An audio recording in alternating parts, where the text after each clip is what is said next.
C'est notre thème aujourd'hui. Quelles sont les solutions innovantes pour améliorer l'accessibilité au parc des personnes ayant une incapacité? Nous accueillons aujourd'hui au panel Karina Kenexpert, Bold, Patrick Lord, Jamie McCulloch et Noah Papazzi. Karina est directrice des programmes et de l'impact chez Power2B. C'est un organisme caritatif économique britannique qui élimine les barrières pour les personnes vivant avec des handicaps. Tana Bolt est la fondatrice de RAD, Recreation Adapted Society, qui a comme mission d'étendre la possibilité de l'équipement adaptatif extérieur disponible à la location.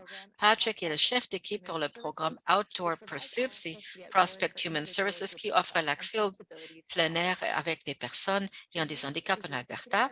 Jamie est le directeur exécutif du Centre des sports adaptés de Rocky Mountain, une organisation à but non lucratif qui rend le plein air accessible à tous. Noah, vous vous rappelez de lui hier, a grandi, a été né en Nunavut, à l'école Witt. Il a une grande carrière dans la diffusion, dans la politique et le travail de défense des droits en inclusion. Alors, j'aimerais vous souhaiter la bienvenue et commençons avec les présentations. Karina, je vous passerai la parole. Bonjour à tous et toutes. Merci de m'inviter aujourd'hui. Je suis une femme avec des blanches, avec des cheveux bouclés, blond foncé. Je vous parle de la Colombie-Britannique et surtout, je tiens à reconnaître les territoires de la nation, des nations westoniques qui sont à proximité et sur lesquels j'ai plaisir de pouvoir jouer et vivre.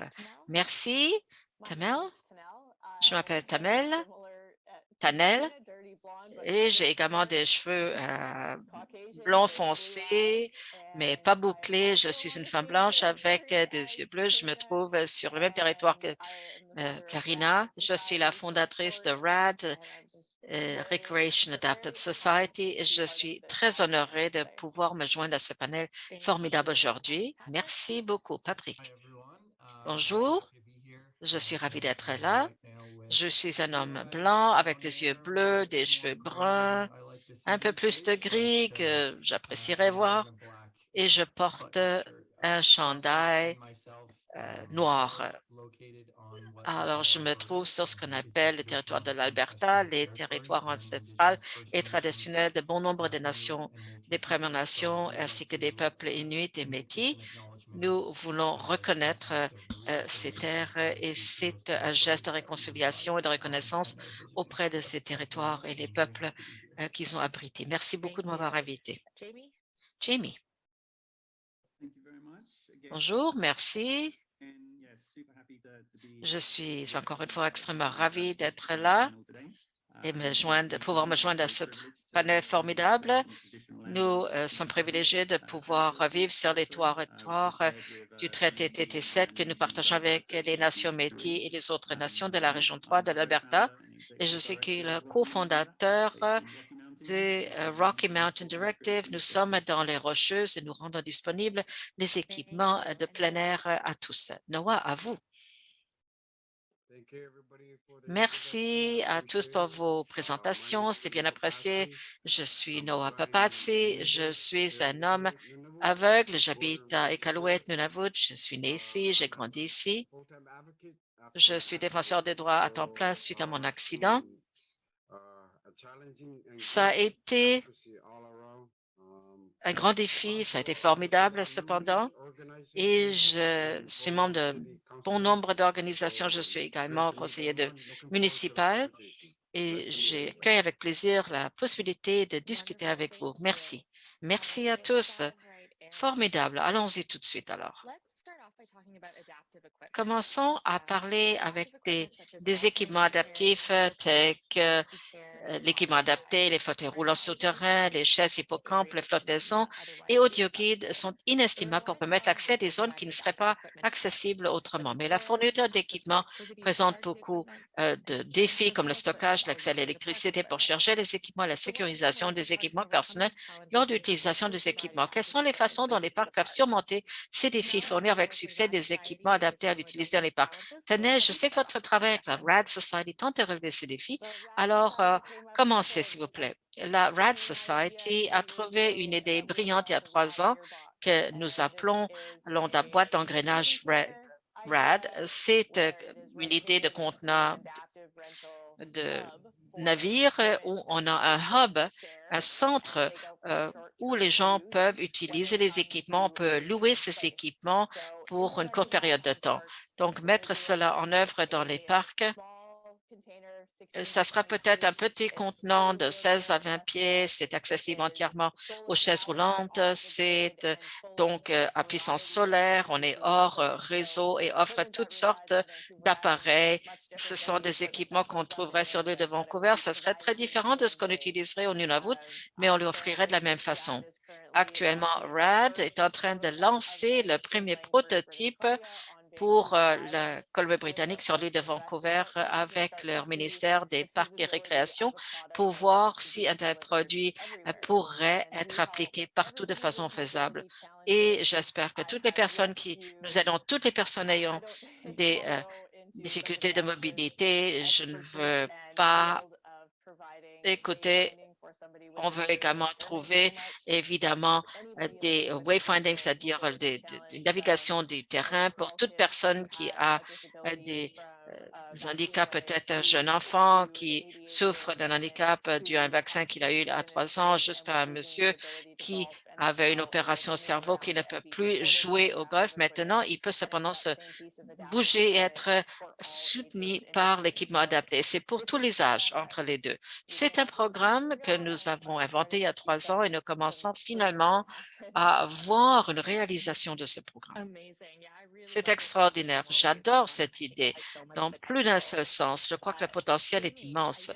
Jamie, je sais que chez Rocky Mountain Adapt, c'est quelque chose que vous faites. Vous permettez aux gens d'accéder à l'équipement adapté. Alors, qu'est-ce que vous pensez de ça? Oui, absolument. Nous offrons des services dans l'industrie et depuis les 5 dernières années, nous avons eu beaucoup de chance pour ce qui est de l'évolution des équipements adaptés qui existent maintenant. La variété des choses qui sont disponibles maintenant est disponible pour être assez cher, mais cela permet vraiment de nous donner plus d'opportunités d'être en mesure non seulement de connaître une belle expérience dans un parc, mais de le faire également, de le faire de façon individuelle, dépendant de votre niveau de fonctionnement et de vos incapacités, etc. Donc, les solutions y sont presque. Dans le passé, il y avait des défis que j'avais relevés, tels que euh, le terrain sur lequel on pouvait utiliser l'équipement, mais il y a de nouvelles conceptions de ces équipements qu'on voit arriver et cela permet de régler certains des problèmes d'inaccessibilité et fait en sorte que le système de sentiers et l'infrastructure dans des parcs devient accessible au design de ces équipements. Alors, nous y sommes presque. Il y a également le développement des organisations telles que la RAD Society et vous avez également Chris Kelowna est en train de développer tellement de choses. Donc, il y a une plus grande disponibilité de ces équipements et les organisations qui existent maintenant et qui collaborent avec les parcs pour réunir tous les acteurs ensemble. C'est quelque chose qui m'emballe vraiment relativement au potentiel que ceci présente, qui nous permet d'optimiser la participation des gens dans les parcs et surtout, cela permet aux individus d'y aller seuls et pour respecter leurs propres objectifs et leurs aspirations, le fait tout simplement d'être dans un parc. Oui, absolument. Karina, vous semblez hocher de la tête. Est-ce que vous aimeriez ajouter quelque chose? Je suis tout à fait d'accord avec ces commentaires. Il y a quelque chose que BC Parks avait fait. Et c'était créatif. Ils ont regardé leur budget d'exploitation plutôt de regarder justement seulement les budgets d'équipement où on modifiait certains des sites. Ils ont commencé à examiner les budgets d'infrastructure et d'exploitation pour voir comment ils pouvaient acheter des équipements adaptés dans des endroits possiblement plus éloignés. Il y avait une région de parc de la Colombie-Britannique dans le nord, dans Prince George. Ils ont pu acheter le Trail Rider en utilisant ce modèle. Ce sont des modèles créatifs qui nous permettent de réexaminer les budgets parce que le Trail Rider, c'est un exemple, c'est un outil fort utile, mais il n'offre pas le même degré d'autonomie, mais c'est autour de 10 000 pour que les secteurs des parcs commencent à réfléchir à la façon dont ils peuvent faire utiliser différemment les budgets, voir des postes budgétaires qui permettent de soutenir l'accès et qui est relié à l'infrastructure, c'est une perspective qu'on pourrait utiliser pour acheter des équipements lorsque vous ne pouvez pas le faire de façon individuelle et vous pouvez même bénéficier des produits ou une opportunité comme Tenel avait fait valoir. Ah oui, c'est vraiment un conseil extraordinaire, de très belles propositions, des choses qui nous permettent d'en apprendre des organisations, ce qui se fait déjà. Et Noah, avez-vous pourriez nous expliquer ce qui est déjà disponible en termes d'équipements adaptés dans le Nord? Merci à tous pour vos commentaires. J'apprécie beaucoup vos commentaires et questions. En réalité, non, c'est ça la vérité, mais en même temps, c'est bien d'entendre que des ajustements se font. Il y a par exemple un édifice qui nous permet d'emprunter des équipements. Ça existe maintenant, c'est formidable. Et c'est vraiment le début. Et également, ce qui arrive actuellement, c'est qu'en grande partie, les équipements doivent être mis à niveau. Nous sommes au début d'une phase où nous sommes interconnectés, nous sommes des individus et des effectifs qui utilisent ces endroits. Et surtout, il faut toujours assurer la sécurité, c'est toujours la plus grande priorité. Dans les lieux éloignés, il y a des animaux. Et en même temps, nous devons travailler côte à côte des animaux, nous devons respecter également la terre et nous devons travailler avec la terre. Si nous travaillons avec la terre, comment respecter l'environnement, comment sauvegarder l'environnement, si on peut y arriver, ça serait formidable. Oui, c'est vraiment de très belles réflexions. Patrick, vos réflexions sur les équipements adaptés, comment peut-on surmonter ces défis? Oui, les autres panélistes sont absolument les experts en la matière, c'est-à-dire les clients, les participants avec lesquels nous travaillons, n'ont pas forcément besoin d'autant d'équipements adaptés. Mais certains de nos clients avec lesquels nous pouvons travailler certainement pourraient bénéficier de ces équipements, pourraient en avoir besoin. C'est vraiment extraordinaire de voir tant de nouvelles, pas si nouvelles, mais des organisations qui seront en mesure d'offrir ces équipements pour que les gens puissent vivre cette expérience, pour qu'ils puissent apprécier et vivre une expérience agréable dans les parcs. C'est vraiment important, surtout aujourd'hui dans la communauté, de pouvoir sortir et de pouvoir compter sur cette accessibilité. Voilà. Oui, certains d'entre vous ont parlé des organismes à but non lucratif. Oui, il y a une chose pour ce qui est des équipements adaptés, leur utilisation et la promotion dans notre système de parc, c'est les régulateurs de parc. Là, il faut vraiment travailler sur une modification des politiques quant à l'utilisation des équipements. Il faut sensibiliser le public sur l'existence de certains équipements adaptés. Encore une fois, j'ai mentionné qu'il y a une évolution importante du design et l'impact que ceci aura, mais il faut mieux préciser ce qui peut être utilisé, quand et si un équipement est adapté, correspond, donc est identifié comme un appareil de mobilité. Lorsqu'une personne a accès à cet équipement et est en mesure de l'utiliser, on ne va pas forcément être confronté avec des personnes qui vous posent des questions. Écoutez, vous n'avez pas le droit d'utiliser ça. C'est un sentier de randonnée. Il faut ajuster ces règlements. Et il faut donc avoir des règlements qui disent, voilà, ce dont nous avons besoin pour utiliser le sentier.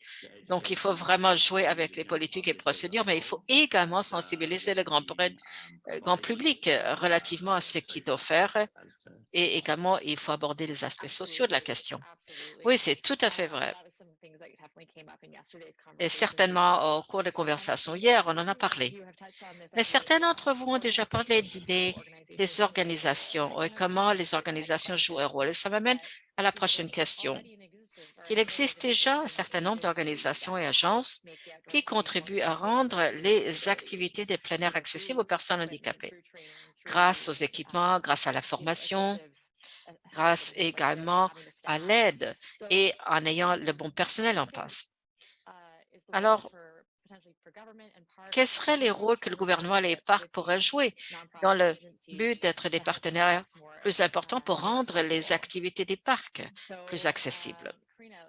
Karina, vu que vous travaillez déjà dans votre organisation, j'aimerais vous donner la parole. Je crois qu'il y a une chose importante à laquelle il faut réfléchir, c'est le vécu de la personne, son expérience de vie. Lorsque les gens sont enfants, ils passent à travers les différentes étapes de la vie, ils vivent différentes choses, donc ils se rendent au parc, au camp, au centre de loisirs, ils font partie de leur communauté.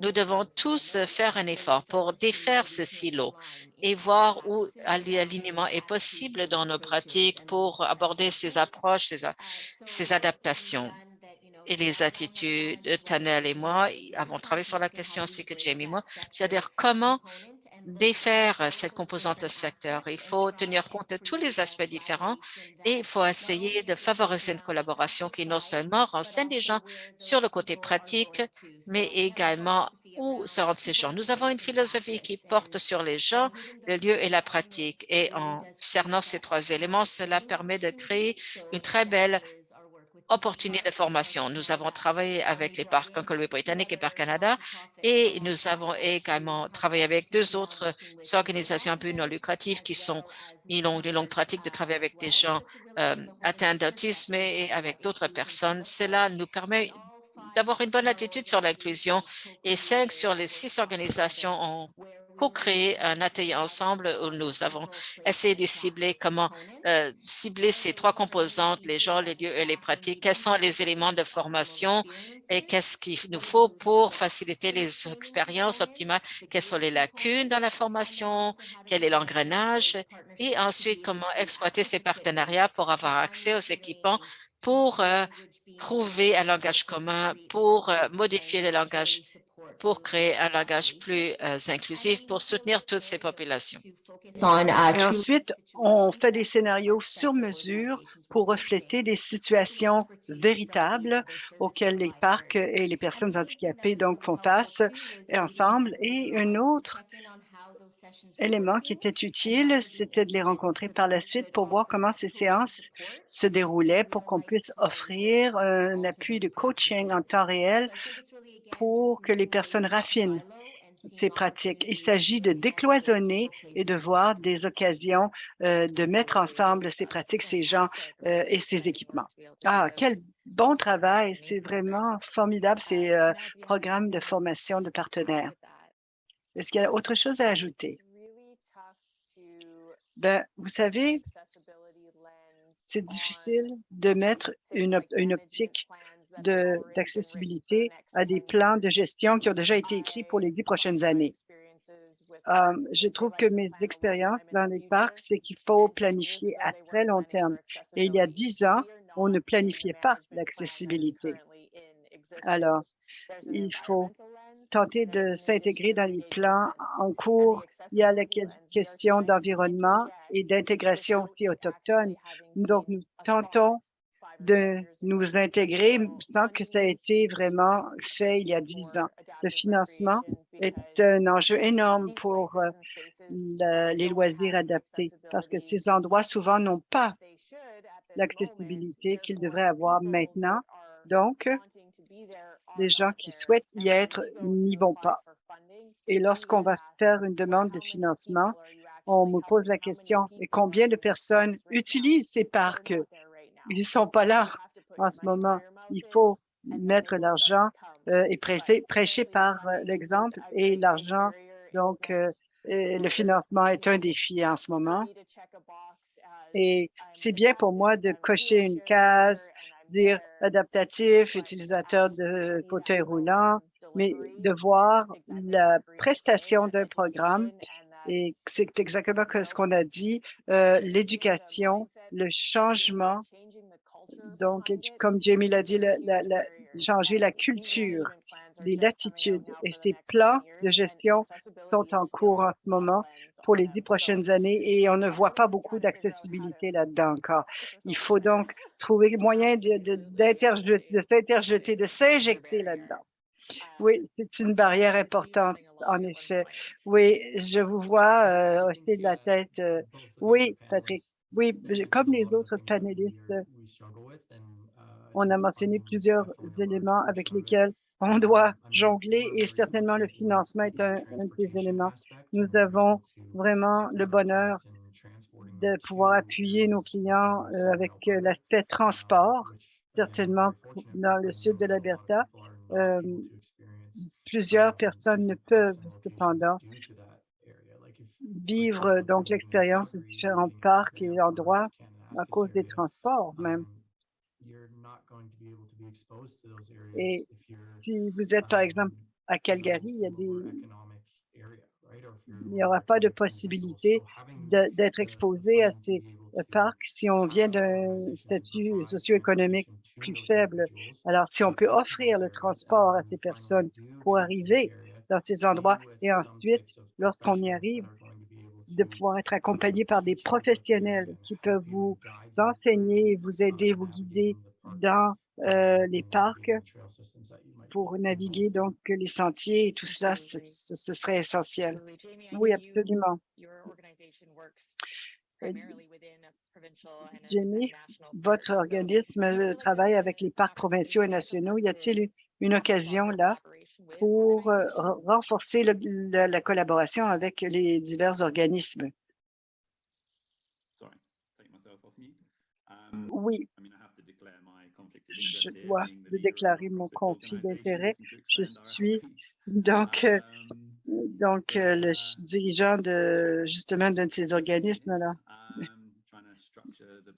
Il s'agit de tenter pour moi de structurer ma réponse. Nous sommes dans une très bonne situation de conscientisation concernant l'inclusion, l'accessibilité. Et pour plusieurs personnes sur notre panel, l'élément donc d'intégrer cela dans les loisirs, ça c'est en train d'être renforcé. Évidemment, avec la loi canadienne sur l'accessibilité, ça va nous permettre d'agir davantage avec le temps. Mais pour atteindre ces objectifs et incorporer ces éléments formidables dont on a entendu parler depuis 3 jours, on peut le faire par la collaboration et veiller à ce que tous ceux qui sont intéressés à donc aider à combler ces écarts dans les systèmes de nos parcs, tout en avec les ressources dont nous avons à la disposition et aussi ce que l'on doit faire évoluer, que ce soit par financement, l'éducation ou autre chose. Cette collaboration peut nous permettre d'atteindre des choses incroyables. Et je finirai en disant, en vous donnant un exemple positif. À Canmore, à Banff, nous avons le luxe et le privilège d'être en mesure de mobiliser beaucoup de parcs de l'Alberta et de parcs nationaux aussi. Par l'histoire récente, dans l'histoire récente, nous avons développé de très bons partenariats, de bonnes collaborations avec ces organismes et ça a été en mesure d'accroître la participation pour les gens de toutes les capacités dans nos parcs. Et ça a été énorme. Et ça va continuer. Il faut que ça continue parce qu'il y a des gens qui ont la passion et les compétences pour le faire. Et ça doit pouvoir continuer. Oui, absolument. Noah, est-ce que vous voyez des partenariats au Nunavut où les organisations et les parcs travaillent ensemble pour accroître l'accessibilité? Merci pour la question et merci pour les réponses de tous. C'est très intéressant.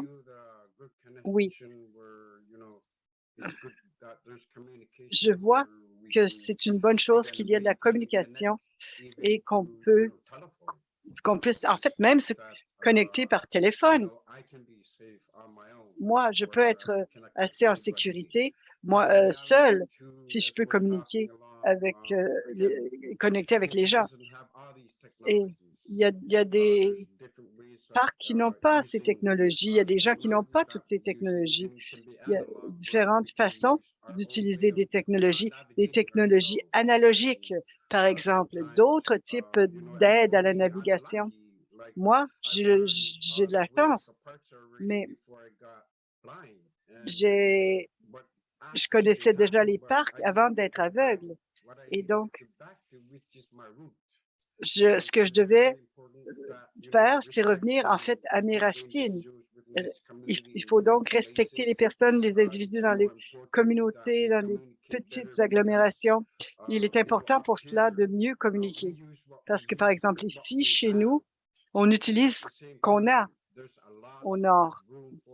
Et en même temps, il y a beaucoup de marge d'amélioration possible si on peut mieux travailler ensemble en communiquant mieux et créer donc davantage d'accessibilité. Oui, absolument. Tout à fait d'accord. On va passer à la prochaine question maintenant. Alors, souvent, dans des parcs, de rendre accessible un parc entier ou une partie d'un parc, c'est très difficile en raison de toutes sortes de facteurs. Ça peut être des facteurs environnementaux, le fait que c'est éloigné, il faut protéger les habitats animaux. Dans ces cas-là, comment est-ce que les parcs peuvent concevoir une expérience tout aussi signifiante, peut-être par réalité virtuelle, par des expos qui sont donc placés dans des zones plus accessibles. Et quels seraient les composants qu'il faudrait nous mettre en place pour créer ces expériences signifiantes équivalentes? Merci pour la question, j'apprécie. Ah, c'est excitant. Alors, dans les endroits éloignés, vous savez, les unités mobiles peuvent être très utiles.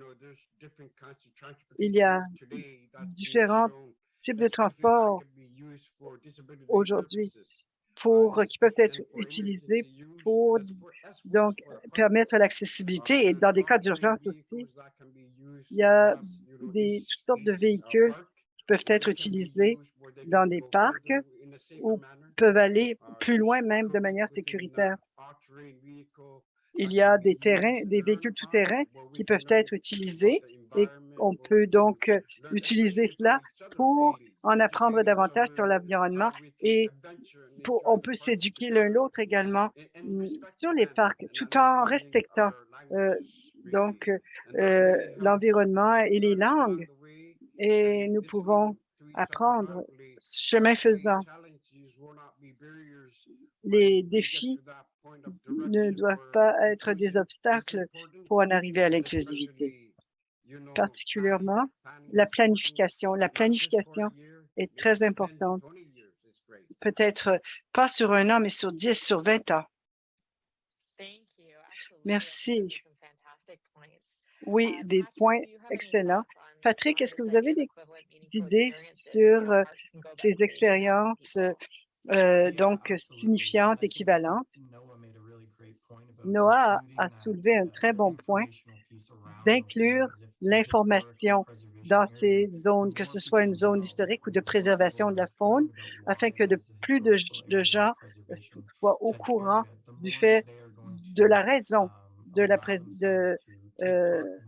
la préservation qui a lieu dans cette zone. Par exemple, ça permet aux gens d'avoir davantage d'expérience pour qu'ils puissent faire partie de cette communauté et préserver ces zones. Et là, on met le doigt au cœur du problème. Pourquoi les gens veulent aller là? Pourquoi les gens veulent faire de la randonnée ou faire ce qu'ils souhaitent dans un parc? Et ce qui rend cela signifiant. On veut pouvoir avoir cette connexion, cette expérience, et particulièrement depuis quelques années, alors que le printemps arrive de plus en plus tôt, les gens veulent aller sentir donc le vent sur leur visage et la nature. Alors, c'est vraiment important d'avoir ces environnements donc essentiels qui mettent en jeu tous les sens. Parce que quelqu'un pourrait ne pas avoir la capacité de voir, mais il pourrait y avoir une application, une description de ce que ça a l'air, par exemple, pour cette personne. Il y a un sentier sur lequel j'ai été, ça s'appelle Johnson Canyon à Banff, et il y a tant de gens qui voyagent sur ce sentier, qui empruntent ce sentier. Et au milieu de l'été, si c'est une belle journée, il va y avoir des tas de gens et simplement de naviguer en tant que personne sans handicap, c'est déjà assez dur parce qu'il y a plein de monde, il y a une foule. Alors, être en mesure d'avoir aussi des temps, des moments précis réservés pour certaines personnes afin qu'ils puissent vivre cette expérience et qu'ils entendent l'eau des rapides ou qu'ils sentent même l'eau qui coule, donc sans avoir à jongler à travers une foule et de permettre ces temps, ces périodes accessibles à l'horaire pour pour vivre ces expériences, oui. Alors, l'éducation, évidemment, va bâtir un sens de communauté et de la faune sauvage et va bâtir la compréhension multisensorielle de ce qu'on peut vivre dans ces cas-là. Il y a une personne qui était dans la conférence auparavant qui a expliqué qu'il y avait un sentier qui était accessible et ils se sont dirigés dans le sentier et à la moitié du sentier, il y avait des obstacles qui rendaient ce sentier non accessible. Alors, il y a une grande partie des gens qui vivent une telle expérience. Donc, et ça peut être très vexant. Alors, si on peut certainement avoir des affiches et que le sentier soit en fait ce qui est indiqué. Si c'est un sentier accessible de 3 kilomètres, ça doit être 3 kilomètres, pas pas 1,5 kilomètre, afin que tout le monde puisse vivre cela. Merci. Merci, Karine. Est-ce que vous voulez ajouter quelque chose? Oui, je suis tout à fait d'accord avec ce que Patrick dit. La composante sensorielle est extrêmement précieuse. Et parfois, le personnel des parcs ne se rend pas compte à quel point ils sont talentueux pour l'interprétation et les connaissances de la flore, de la faune, des cultures autochtones et comment on peut prendre ces moyens éducationnels et les inclure peut-être dans des kiosques au programme d'interprétation pour permettre des expériences à ceux qui ne peuvent pas le vivre entièrement. Et j'ai une amie qui est dans un fauteuil roulant qui me rappelle que chaque endroit n'a pas à être complètement accessible. Il s'agit simplement de bien éduquer, et aussi d'avoir des expériences. OK. Et pour revenir à ce que Patrick a dit, trouver des moments à l'horaire pour permettre à certains participants d'être là. Donc, ça me rappelle un peu qu'on avait fait dans un parc pour les personnes autistes où on avait prévu une heure silencieuse pour leur permettre de jouir davantage du parc. Il faut donc penser à des stratégies, que ce soit tactile, qu'on puisse sentir, qu'on puisse écouter. Alors, les divers éléments et le personnel peut vraiment aider à interpréter la faune et la flore. Alors, peut-être que tous ne peuvent pas aller au haut de la montagne, mais peuvent vivre l'expérience, sentir l'espace naturel et être plus connectés. Merci. Jamie, est-ce que vous avez des réflexions à faire sur des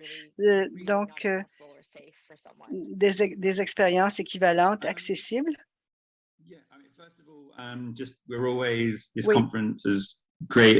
D'abord, je souhaite dire que cette conférence est vraiment un endroit formidable d'apprentissage. Et je voudrais remercier Noah qui, à chaque début de question, celui, remercie celui qui a posé la question. Et merci donc de me donner l'occasion de parler de ce point-là. Et j'aimerais aussi remercier les interprètes qui font un travail phénoménal. Alors, nous fonctionnons dans un environnement naturel qui offre tant. Mais il y a beaucoup de défis simplement aussi chez nous avec l'environnement.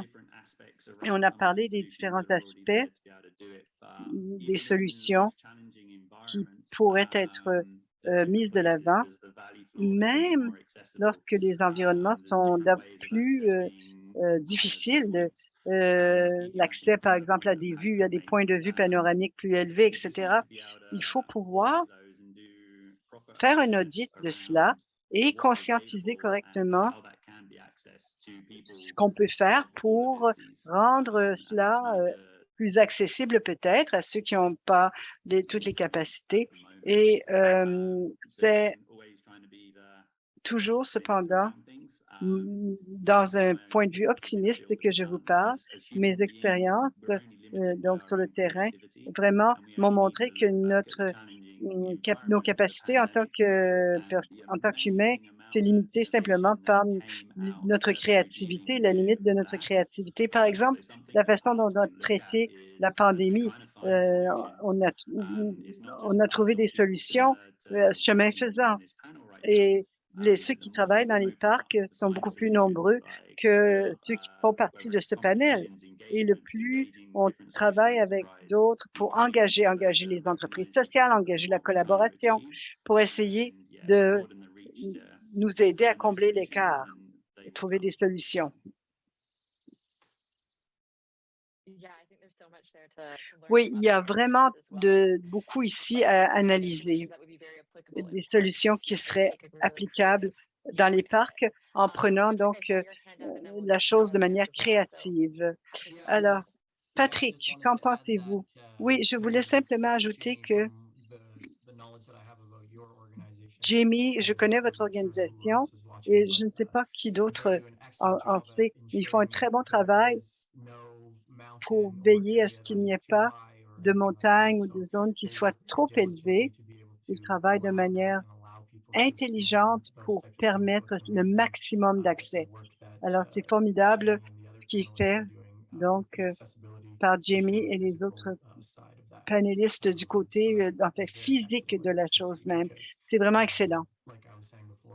Comme je l'ai dit auparavant, l'expérience d'être là en plein air dans les parcs devrait être offerte à tous. Donc, ils font du super travail là-dessus. J'aimerais reconnaître cela. Alors, merci beaucoup. Et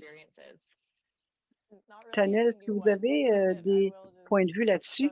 Ben, rien de nouveau, mais je veux revenir à ce qu'on a dit. L'engagement des parties prenantes, c'est essentiel dans l'offre de ces expériences aux gens et de voir où ils veulent vraiment aller. Et comme Noël l'a dit précédemment, il faut parler avec ceux qui ont été là depuis toujours et historiquement, comment ils voient le terrain sur lequel ils sont, l'environnement, afin qu'on puisse offrir ces expériences. Il y a tout un groupe de gens qui n'ont jamais eu l'occasion d'y être. Une des expériences équivalentes accessibles, comme Karina l'a dit, il y a moyen de parler, par exemple, avec des gens qui sont en fauteuil roulant. Moi, donc, je veux parler, par exemple, à quelqu'un qui voudrait faire un sentier d'une distance prévue. Et moi, j'aime aller avec Jamie au haut de la montagne et il y a des personnes qui veulent simplement donc arriver à la première plateforme. Donc, il faut savoir ce qu'on veut faire. Et si on parle aussi aux personnes autochtones qui ont été là de manière historique, ce n'est pas simplement la couleur de notre peau, mais c'est ceux qui ont été là les plus longtemps. Et poser la question, quels sont les souhaits individuels des gens? Et les parcs, je le sais de mon expérience, ont rehaussé leur service donc de sciences sociales et l'engagement avec ceux qui sont dans les parcs et les Canadiens qui veulent arriver à ces parcs. Comme Patrick l'a dit, et Karina, de fournir une heure donc plus tranquille où on n'a pas besoin à naviguer dans un bus inaccessible sur un sentier inaccessible. Et là, on y arrive finalement. Il y a 6 rangées de personnes donc devant soi. Donc, pour éviter cela, je crois que c'est une très bonne solution et d'être plus sensible à l'engagement des parties prenantes, travailler en collaboration et demander vraiment ce qu'on veut. Moi, je peux vous donner des tas d'idées. Donc, donnez-moi 10 millions de dollars. On va tenter de faire les choses comme on veut, mais ça ne pourrait ne pas répondre donc aux véritables besoins. Oui, je crois que c'est tout à fait vrai. Il faut engager la participation des gens dans la conception et dans la mise en œuvre également. Ah bon, on arrive presque à la fin du temps qui nous est imparti. Voilà une conversation qu'on pourrait tenir toute la journée. Je voulais poser une dernière question. Le mandat de cette conférence, le mandat principal est de réunir des personnes qui partagent un intérêt pour l'amélioration de l'accessibilité dans les parcs nationaux et provinciaux et tirer des enseignements des progrès réalisés par d'autres.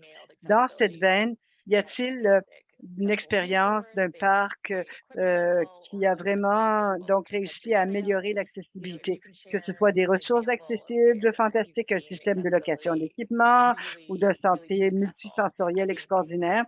Qu'est-ce qui vous a semblé pour vous une expérience significative et accessible? Alors, Tanel, à vous pour commencer. Dans mes rêves, peut-être. Est-ce que je peux en parler?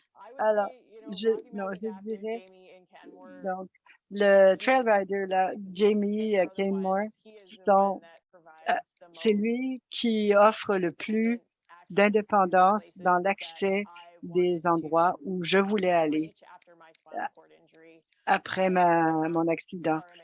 J'ai trouvé son groupe RMA très tôt et Jamie avait été mon coach de ski et c'est la toute première personne qui m'a laissé utiliser une bicyclette à main, donc un vélo à main et seul. Et vraiment, moi, j'adore cet endroit-là. Alors, Noah, qu'en avez-vous à dire? Une expérience d'accessibilité formidable.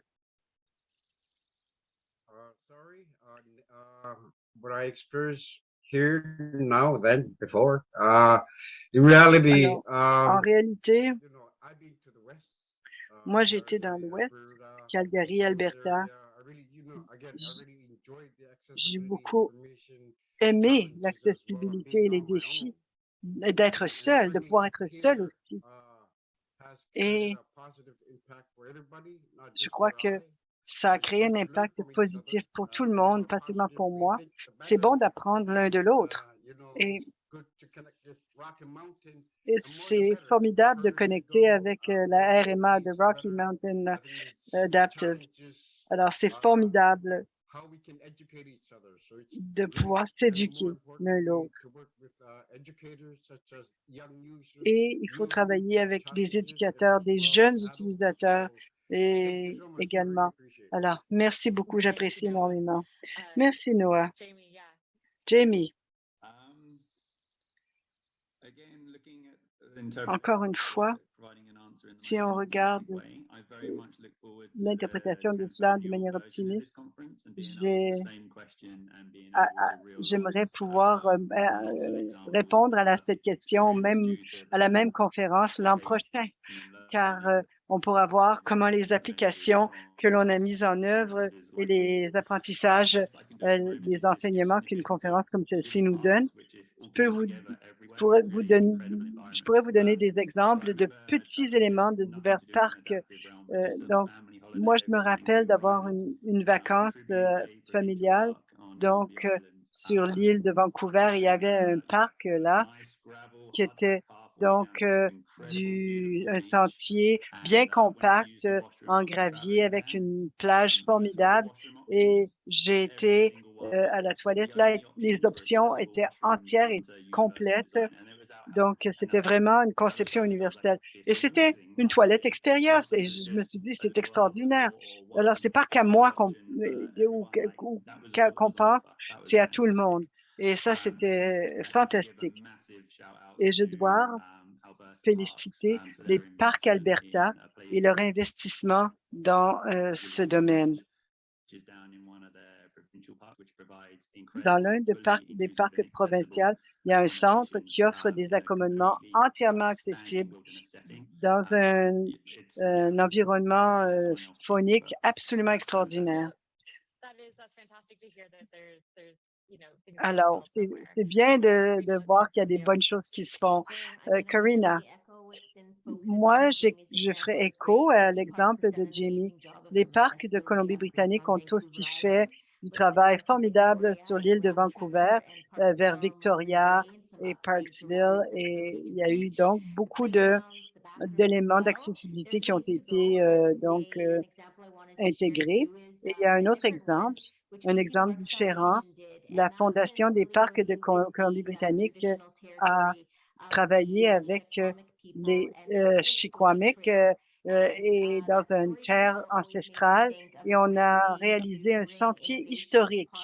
Et ça, c'est une bonne façon d'apporter donc une histoire au parc, mais on peut avoir l'histoire naturelle, et là, on peut arriver à différentes stations et il y a des histoires, des récits qui sont transmis par ces peuples autochtones qui étaient là auparavant, et on peut donc offrir cela à toutes sortes de personnes de différentes cultures, de différentes dans les antécédents. On peut penser plus loin que les modifications à faire au site, mais on peut approfondir la connexion par différentes façons de ajouter des outils.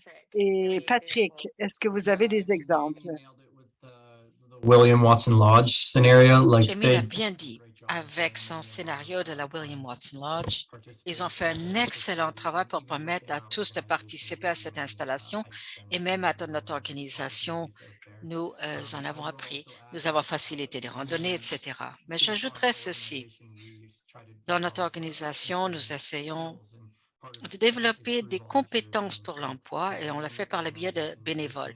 Il y a beaucoup d'organisations qui travaillent dans le système des parcs provinciaux, qui font partie de notre groupe, qui nous ont donné l'occasion d'aller visiter les parcs et de participer à toutes sortes de choses, telles que l'examen des espèces envahissantes, etc. Et cela permet aux clients de développer ces compétences en volontariat, mais également de redonner du service à la communauté. Donc, ça permet de développer un sentiment communautaire grâce au système des parcs et à l'environnement naturel. Donc, pouvoir compter sur ces collaborations et les partenariats qui permettent aux gens de s'impliquer, et cela permet de conduire à une inclusivité et une accessibilité. C'est formidable et cela favorise vraiment l'esprit communautaire, et tout en établissant des liens avec le milieu naturel. Ça a été formidable comme expérience. Merci beaucoup de nous l'avoir dit. Alors, j'aimerais vous remercier chaleureusement de vous être joints aujourd'hui. La conversation a été excellente et je sais qu'on pourrait en parler pendant des heures. Mais je tiens à remercier nos panélistes, Karina, Tanel, Patrick, Noah. Merci pour cette formidable discussion. Ceci nous amène à la fin de l'heure. Nous allons prendre une petite pause et la prochaine séance va commencer à 14 heures, heure de l'Est. Merci beaucoup. Merci à tout le monde. Merci.